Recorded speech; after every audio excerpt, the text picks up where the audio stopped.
Empezamos. Bueno, entonces esta presentación eh, la titulé pues como un agujero negro en la medicina del deporte, y pueden ver el agujero negro, pero como el plático de ciclismo ahí, yo un tremendo diseñador gráfico ahí. Básicamente, debido pues a la gonalgia anterior en ciclistas y relativo a el síndrome de dolor patelofemoral, que se ha definido pues, como el agujero negro de la ortopedia. Vamos a empezar pues, con una breve introducción determinando por qué se llama así. Pongamos un entero rojito. Muy bien, la introducción, después es la epidemiología de las lesiones del ciclismo y por qué pues, es tan importante la rodilla, la fisiopatología, que no es tan fácil como inicialmente yo pensé, cómo hacemos el diagnóstico clínico e imaginológico, o más bien cómo descartamos otras cosas, el tratamiento general, enfocado pues a la terapia con ejercicio, y el tratamiento específico, que aquí es donde vamos a hablar de las modificaciones que le podemos hacer a la bicicleta. Ahí hablaremos en torno al bike fit y a lo que de pronto vale más o menos la pena dependiendo exactamente del dolor ahí de rodilla. Entonces, ¿por qué le pusimos el agujero negro? Porque pues, en la literatura se habla que es el agujero negro de la ortopedia, el síndrome de dolor paterno-femoral, básicamente por la dificultad tanto en su diagnóstico como en su manejo. Inicialmente, en la segunda mitad del siglo XX, pues se realizaba una cantidad importante de procedimientos quirúrgicos buscando generar una alineación de la patela con respecto al fémur, encontrando unos resultados no muy alentadores, siendo el éxito un poco determinante en ese sentido y no encontrando otras causas. Por eso se le llama el agujero negro de la ortopedia. La epidemiología de las lesiones del ciclismo, básicamente, como lo podemos ver acá, un porcentaje importante en este libro que es supremamente interesante, La ciencia del ciclismo, vemos que la rodilla y la columna lumbar están muy prevalentes en los ciclistas. Hay lesiones muy importantes en ese sentido y sobre todo la rodilla, pues es un punto fundamental en diferentes estudios. Y pues nos vamos a enfocar específicamente en la rodilla, en ese dolor, ¿sí?, anterior. ¿De acuerdo? Ese dolor anterior puede ser, ya es más bien como un síndrome, ¿sí?, que incluso tiene otro síndrome. ¿De acuerdo?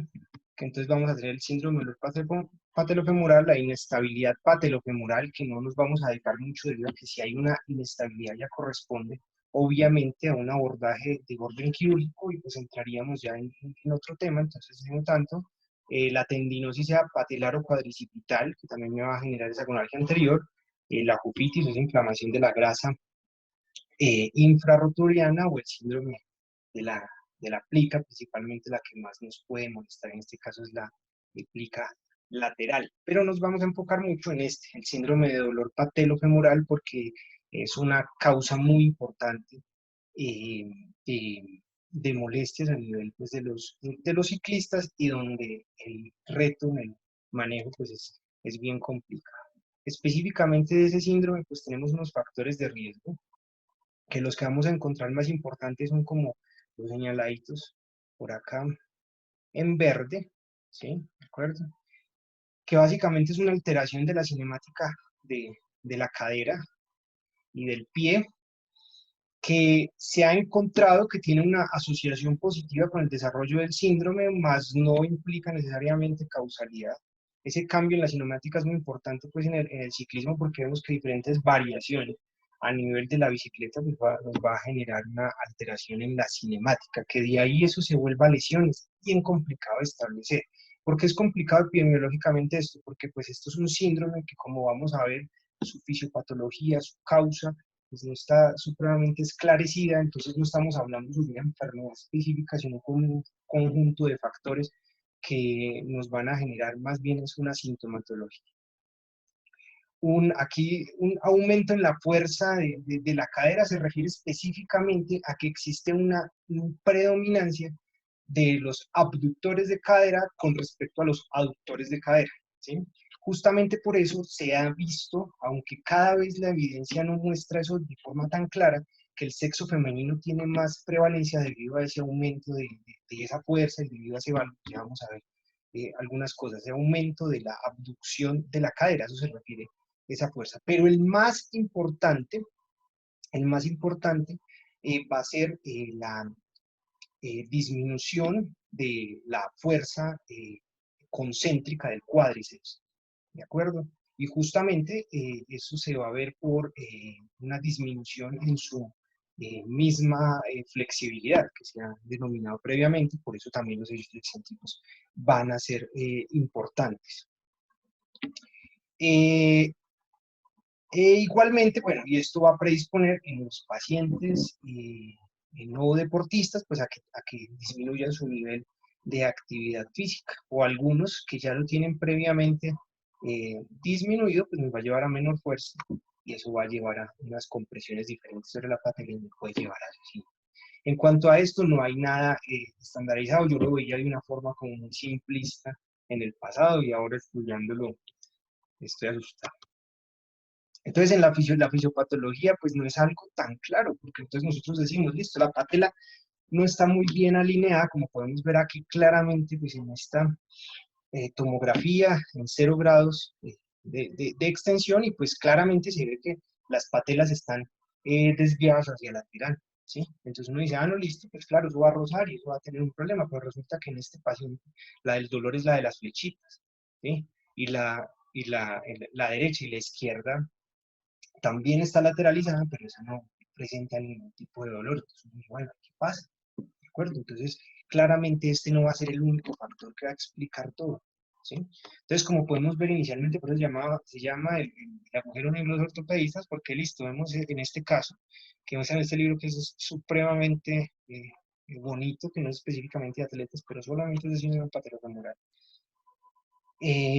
Que mostramos a un paciente donde le encontramos pues esa lateralización de la patela, se le hace una corrección quirúrgica, y la patela pues, se medializa y se pone pues en una posición adecuada. A los 6 meses se observa esta imagen, y después de 13 años pues se le vuelve a desarrollar la, la, la imagen, justamente por presencia de nuevo dolor, la patela se vuelve a lateralizar. ¿Pero por qué? ¿Cierto? ¿De acuerdo? Pues eso ya se corrigió. Eso es lo que vamos a ir viendo. ¿Qué se encuentra? Básicamente lo que se ha podido ver desde el punto de vista histológico es que el retináculo eh, lateral que tiene una degeneración mixoide, que son todos estos, como estas telarañitas que se encuentran alrededor de ese tejido colágeno, ¿sí? Y ese incremento de esos punticos, que es un incremento de mastocitos liberadores de histamina, que ya vamos a ver. Igualmente aumentan la cantidad de terminaciones nerviosas libres, ¿sí? Que van a aumentar la cantidad de dolor a nivel de vasos sanguíneos alrededor de la adventicia, sobre todo, y aquí unos nervios muy grandes, unos neuromas que aparecen sobre todo en ese retináculo lateral. Entonces se propone, basado pues, en este autor, que justamente cuando se realiza sobre todo grados importantes de flexión de la rodilla, se va a ir desencadenando hipoxia por la disminución del calibre de esos vasos, y eso va a generar un aumento de muchos factores, entre ellos el factor de crecimiento neuronal, que va a generar una hiperinervación, y eso va a generar un aumento de esas terminaciones nerviosas libres, que va a desencadenar un aumento de la sustancia P, que me va a aumentar la cantidad de mastocitos, me va a generar histamina, eso me va a generar dolor.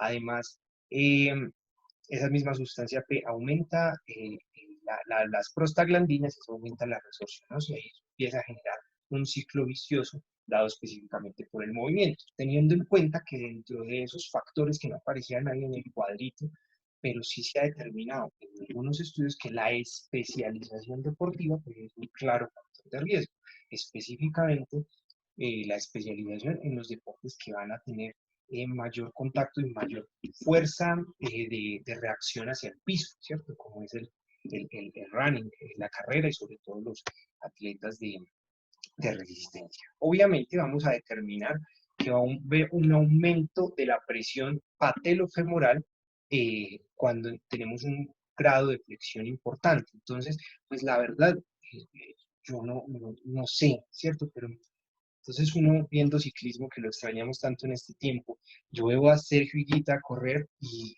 yo no sé si si él obviamente se acomoda así, porque eso ya vamos a ver en el bike fit, que depende mucho de la comodidad del ciclista, pero yo veo que los grados de flexión que él, de forma dinámica, cuando uno ve la cadencia del pedaleo, eh, son importantes, ¿sí? Es una flexión importante. Entonces, cuando encontramos una flexión importante, sobre todo, miren, aquí se supone que está en un máximo grado de extensión, porque así, pues yo lo veo obviamente de forma eh, rápida, pues va a aumentar esa presión patelofemoral y aumenta los síntomas, ¿de acuerdo? Entonces ahí vamos a ver en la historia.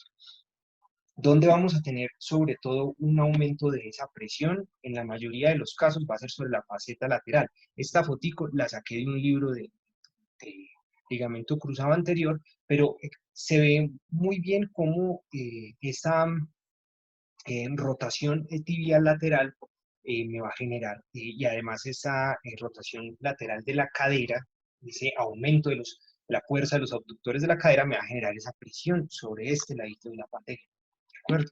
Igualmente, como mostraban como uno de los factores de riesgo, es el sexo femenino, justamente por eso y por su aumento en ese ángulo Q que también está un poquito discutido. ¿De acuerdo? Y ahorita vamos a proponer otro tipo de medición que simplemente varía como en la forma, debido pues obviamente a la posición lateralizada de esta patela que me va a llevar cuando se generan ciertas fuerzas específicas, obviamente, a que desarrolle una presión importante sobre la parte lateral.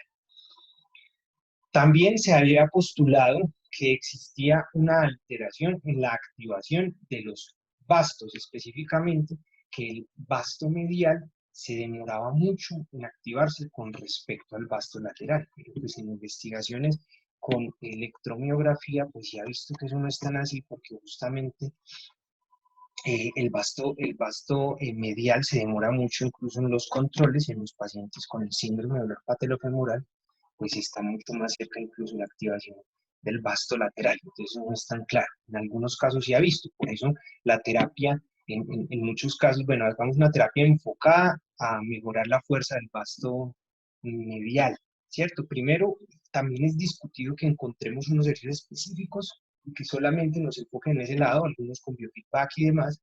Y segundo, vemos pues que no es tan claro que exista pues esa dificultad, ¿de acuerdo?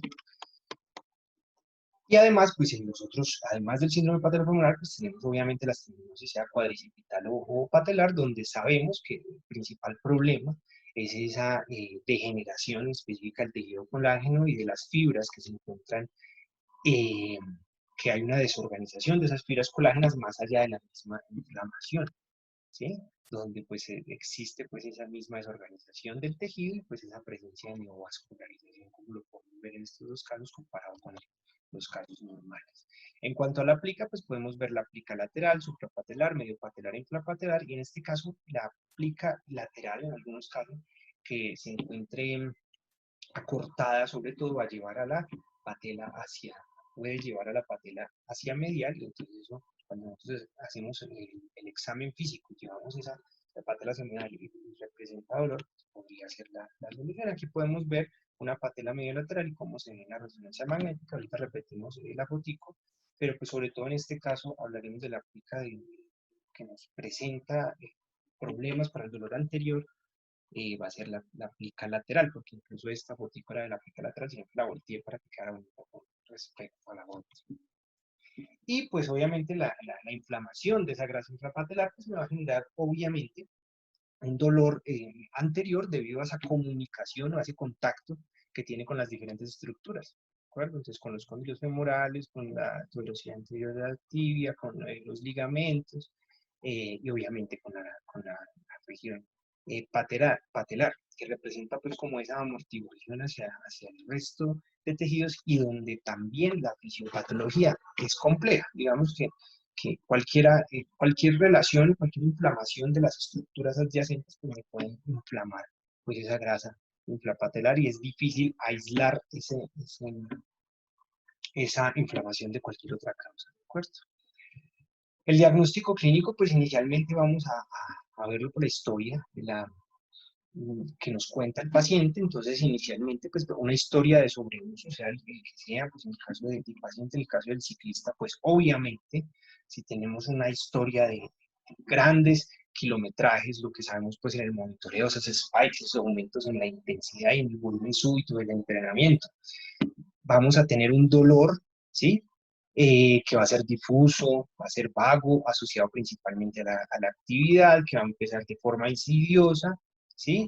Y raramente va a ser constante, que se va a presentar cuando el paciente se levanta específicamente de la silla, porque justamente cuando ahí genera pues, ese aumento en la presión de la rótula sobre el fémur. Se ha dicho mucho que sobre todo es para bajar escaleras, pero también para subirlas. Por eso es lo complicado de este síndrome al arrodillarse, al hacer sentadillas, sea cual sea si es ponerse a los últimos grados de extensión, últimos grados de flexión, o el estar sentado por mucho tiempo. Algunos lo han determinado como el signo del cine, de la silla del cine, algo así, ¿cierto? Por estar sentado mucho rato y eso pues genera dolor. El dolor puede ser tanto un poquito lateral hacia la patela, medial o incluso inferior, pues en este caso inferior pues sospecharemos más hacia la tendinosis. Incluso puede, digamos, confundirse con ciclos meniscales, por eso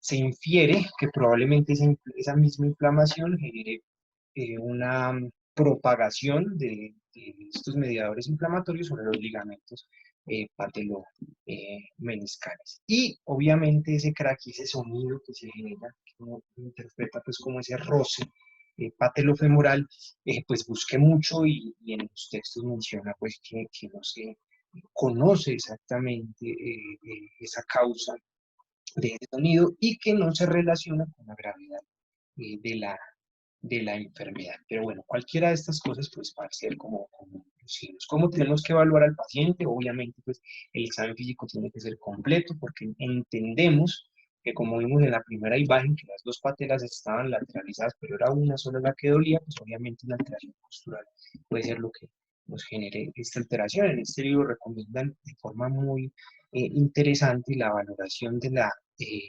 equilibrio del paciente generando una flexión más allá de los 90 grados de la cadera para verificar la estabilidad tanto desde los hombros de las mismas caderas y la lateralización para determinar más fácilmente un valgo, un varo de forma, digámoslo, dinámica, pero buscando ser estático, buscando una inestabilidad en el paciente. Y proponen un test diferente al ángulo Q que lo vimos hace un momento, que es el ángulo surco-tuberoso, ¿cierto? Que va ahí como del surco de la tróclea del fémur justo a la tuberosidad anterior de la tibia. Entonces, como podemos ver que en ese caso está el paciente sentado y la rodilla flejada a 90 grados, y debe ser no mayor a 10 grados, de 0 a 10 grados debe ser lo normal, y como podemos ver, miren, tanto miembro inferior derecho como izquierdo está menos de 10 grados, pero este está en negativo, ¿sí? O sea, este debería ir hacia el otro lado, o sea, esta patela este ángulo está medializado y ese puede ser probablemente la causa. O pues incluso pueden no doler dependiendo de la edad deportiva y demás.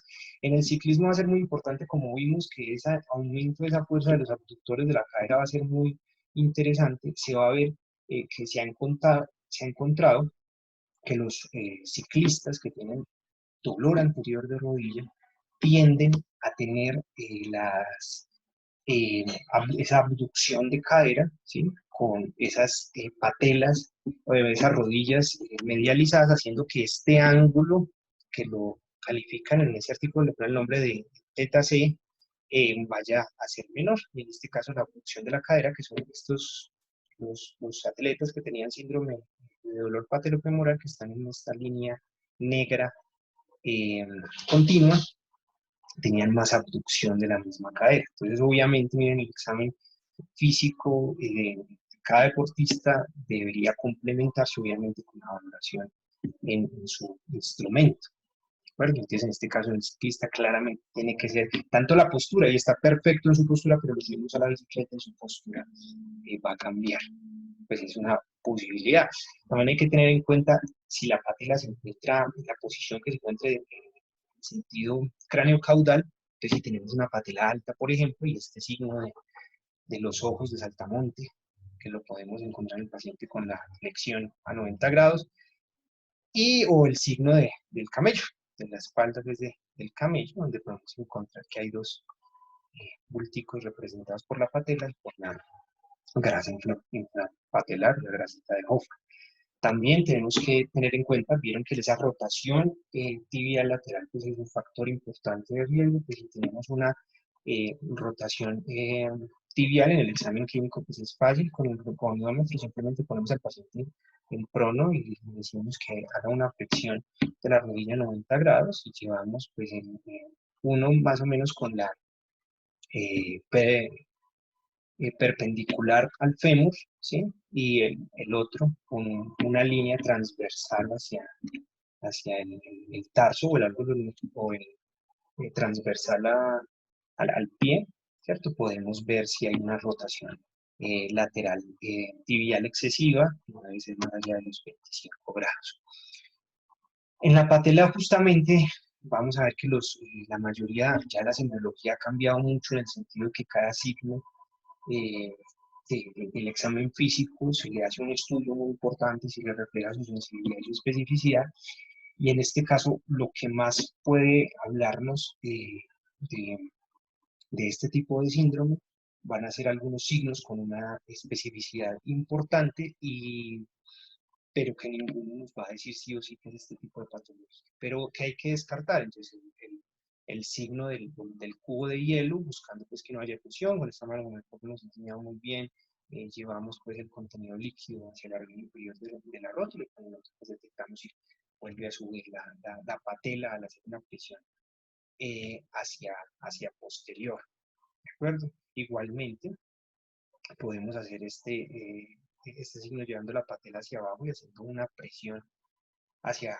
craneal con la misma, y entonces si genera pues el dolor en ese caso, pues podemos decir que es una posibilidad la tendinosis patelar, que también va a ser un caso. Igualmente también están los otros eh, signos que va a ser como el signo de empinado, de inclinación de la patela. Entonces se lleva como, les puse aquí intentando más o menos mostrarles ahí esta flechita donde llevamos la patela en un sentido rotacional, ¿cierto? Hacia medial y lateral, ¿cierto? Debería estar más o menos en 0 grados, y sobre todo lo importante es que no genere dolor. Si llevamos la patela en este sentido y nos genera pues, un dolor importante, pues ahí estamos ante la probabilidad del diagnóstico.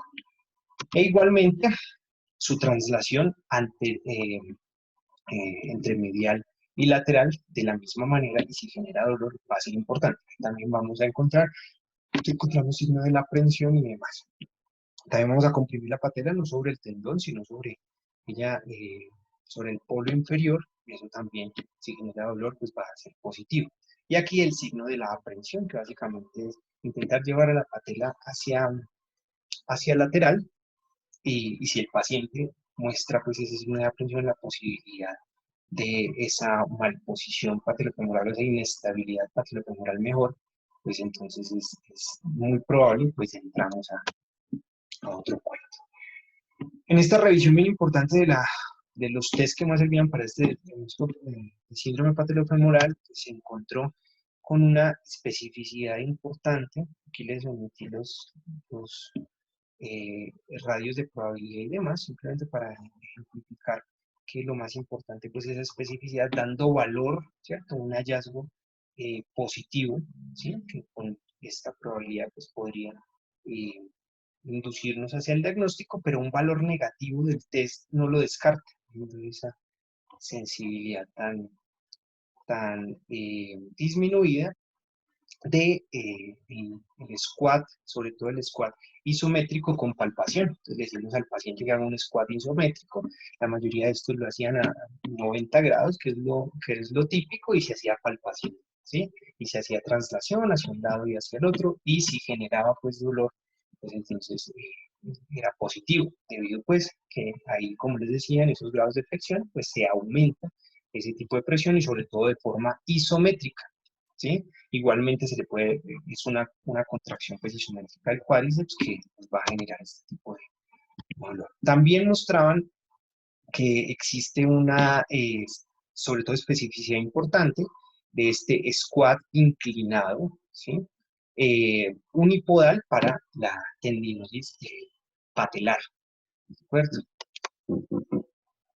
Entonces, eso con respecto al examen clínico, recordemos pues que debemos evaluar todo, ahí pues obviamente paso por alto toda la evaluación de la cadera, porque recordemos que hay dolores referidos y demás, tenemos que hacer una valoración importante de la movilidad del tarso, eh, también se propone valorar la movilidad del gran artejo, porque eso me va a generar inconvenientes, pero eso sobre todo va a ser más relevante en atletas, sobre todo en corredores, ¿de acuerdo?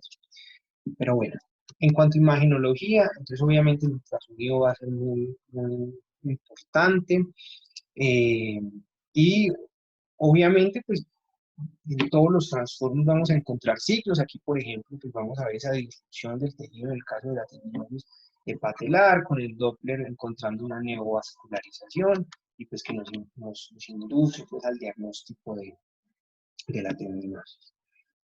En cuanto a la radiografía simple,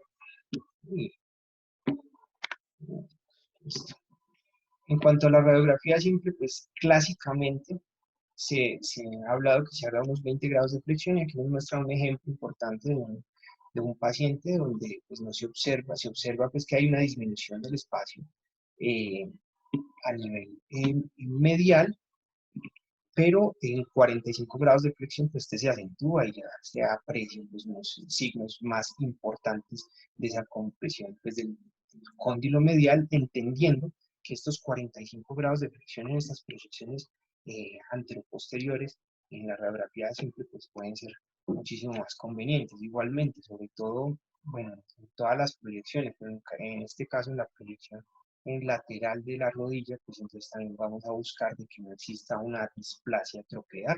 Aquí solamente están dos tipos de displasia troquear, donde podemos encontrar el signo del doble contorno, que se va a encontrar pues tanto, se encuentra como esta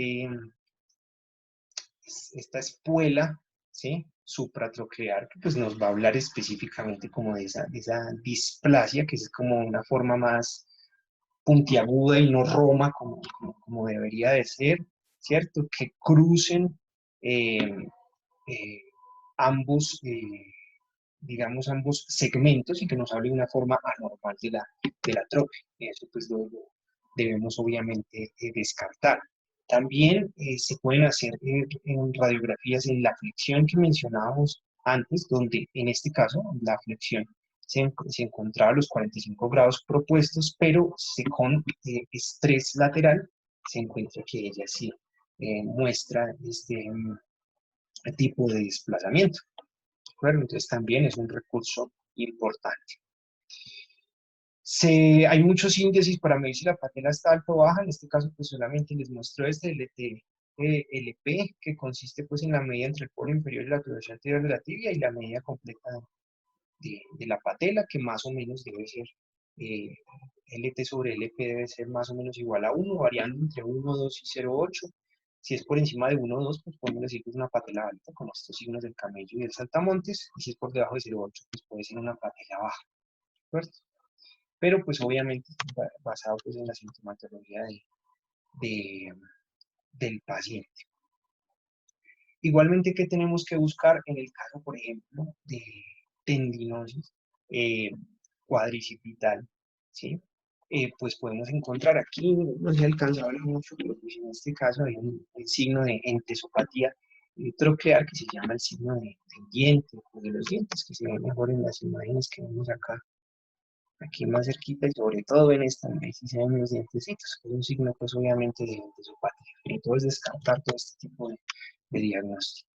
En cuanto a la tomografía, pues obviamente con diferentes técnicas de medición que no domino, se pueden observar si existe anteversión femoral o la torsión tibial, vimos clínicamente, bueno, también maniobras clínicas, que así las debo conocer desde la anteversión femoral, y también se puede utilizar tomografía o artrotomografía, llegando directo a la articulación con medios de contraste para observar la integridad, ¿sí?, de ese cartílago articular.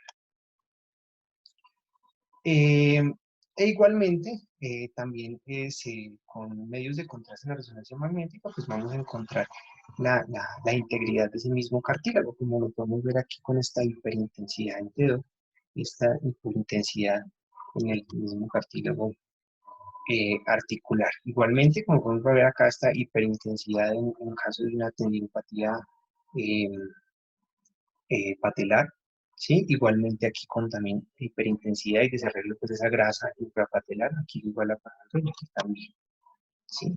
Ya no tanto a nivel del mismo tendón, sino abajo, la grasita de ropa, donde la podemos ver ahí, es una hiperintensidad importante. La podemos ver en este lado. Y la plica, que la habíamos visto pues previamente más o menos cómo se veía, que se facilita sobre todo verla cuando hay ofusión en la articulación, ¿sí? Y si se utilizan medios de contraste. El tratamiento general, entonces, que ya he encontrado básicamente en un consenso, es el consenso de Manchester en 2016 sobre el síndrome de dolor patelofemoral, pues se hizo un análisis importante de la evidencia con respecto al manejo de este tipo de síndrome. Lo recomendado que va a ser, entonces va a ser, lo más importante va a ser la terapia física específicamente enfocada a los extensores de rodilla. Recomendado también combinación de ejercicios de rodilla y cadera. Recuerden que los abductores de cadera van a ser un factor de riesgo importante, o sea, que intentemos predominar que un poquito la aducción de la misma cadera, ¿de acuerdo? Las ortesis en el caso de los ciclistas, sobre todo las plantillas y demás que van pues, eh, en las zapatillas, pueden disminuir el dolor a corto plazo y dependiendo también obviamente, pues en el examen físico se me pasaron muchas cosas, eh, tener en cuenta las asimetrías va a ser supremamente importante si tenemos en cuenta, por ejemplo, el caso de un ciclista paralímpico y demás. Y no recomiendan movilizaciones patelofemorales, lumbares o de rodilla como tratamiento, agentes electrofísicos y mencionan al plasma rico en plaquetas y otros. Tiene una evidencia limitada, pero es una evidencia interesante en atletas que son refractarios al resto de manejos. Entonces aquí estas imágenes son realmente bonitas, donde podemos ver pues, que la idea, sobre todo inicialmente, esos atletas que les ponen el brace o el taping, era llevar la patela a la posición correcta. Entonces podemos ver que aquí se encuentra esa rotación, ¿sí? Sobre el eje frontal de la patela, ¿sí?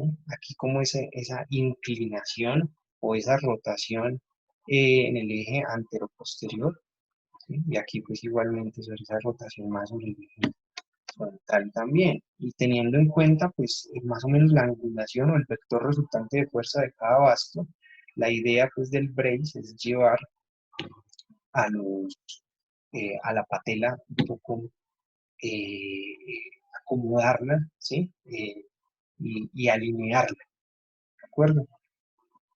La evidencia no es muy clara con respecto a eso debido a que es muy operador dependiente la persona que la ponga, entonces estandarizar ese tipo de medidas es un poco complejo para los estudios, pero lo que sí se ha visto es que no sabemos si el efecto es psicológico o demás, pero los atletas, aquí no están, los atletas pueden desarrollar la terapia física con mayor facilidad, sea porque sienten que están más protegidos, ¿sí? pero la cinemática misma de la articulación cambia o no cambia o cambia muy poco, y si cambia muy poco también puede ser desde el mismo como biofeedback que se le da al atleta para corregir la misma postura por la posición pues de ese brace.